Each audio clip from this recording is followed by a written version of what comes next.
Donc la formation Réparaton, on est sur une formation destinée aux jeunes publics de 16 à 25 ans. Bien souvent, ils arrivent par l'intermédiaire de la mission locale ou de France Travail, mais il n'y a pas de prérequis, la formation est ouverte à tout le monde. L'idée de cette formation, c'est de les initier à la réparation à travers plusieurs modules, qui sont le module technique avec le dépannage électronique, mécanique, le module soft skills avec donc les compétences psychosociales et une partie de découverte de l'écosystème. J'ai découvert cette formation de Réparatou grâce à ma conseillère de France Travail.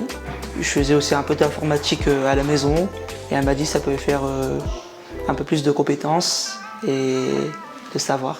Alors, dans cette formation, le principal c'est l'informatique. On a appris les composants, ce genre de choses. Ensuite, on a fait les imprimantes 3D. Ensuite, on a fait du laser. On a appris à réparer des choses. Là, je sais qu'aujourd'hui, qu'on fait de la soudure. Ça me plaît bien. Et l'objectif final, ça serait approfondir mes compétences dans l'informatique. Donc l'origine du concept, c'était avec la Fondation Orange, avec un appel à projet qui s'appelle Métiers de demain. On a répondu à l'appel à projet avec un autre lab qui s'appelle la Cybergrange à Strasbourg et le RFF Lab, qui est le réseau français des Fab Labs, pour la création de contenu sur une formation à la réparation. Dans la formation Réparatou, moi j'apporte les compétences autour de l'électronique, à la fois les bases théoriques sur ce que c'est les électrons, les composants. On va apprendre à faire de la soudure à l'étain, à utiliser un multimètre, dans le but de comprendre les vrais objets, pourquoi est-ce qu'ils sont cassés, ce qui se passe à l'intérieur, afin de les réparer. En ce moment, on fait un atelier qui s'appelle Crayon siffleur. Le but pédagogique de ça, c'est donc la soudure et en même temps comprendre un petit peu une première approche de l'électronique et des signaux.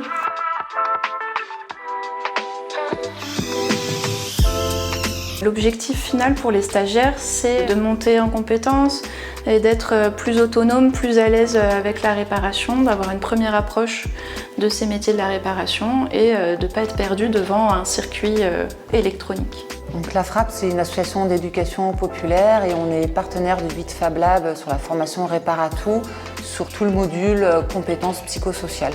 Donc ce matin, plus particulièrement, on a travaillé autour des besoins, autour des émotions, des sentiments, et puis autour de la communication relationnelle, donc la communication entre deux personnes. Tout l'enjeu, c'est que les jeunes puissent mieux se connaître, gagner de la confiance en eux, mieux comprendre aussi les relations avec les autres, et donc du coup, pouvoir progresser dans l'estime de soi, la confiance en soi, la relation à l'autre et pouvoir mener des choses collectives.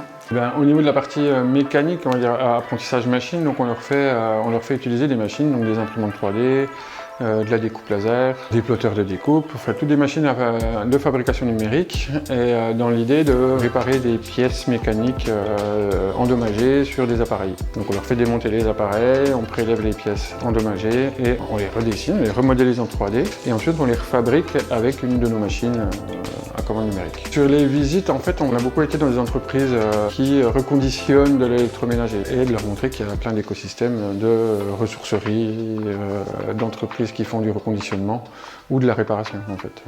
L'objectif de la formation, ça va être de la préqualification, c'est-à-dire qu'on veut qu'ils aient les prérequis pour entrer à nouveau en situation vraiment d'apprenant. Pour ce, on a un partenariat avec Saint-Louis qui ouvre une mention complémentaire bac sur les métiers de la réparation et de la maintenance en électronique.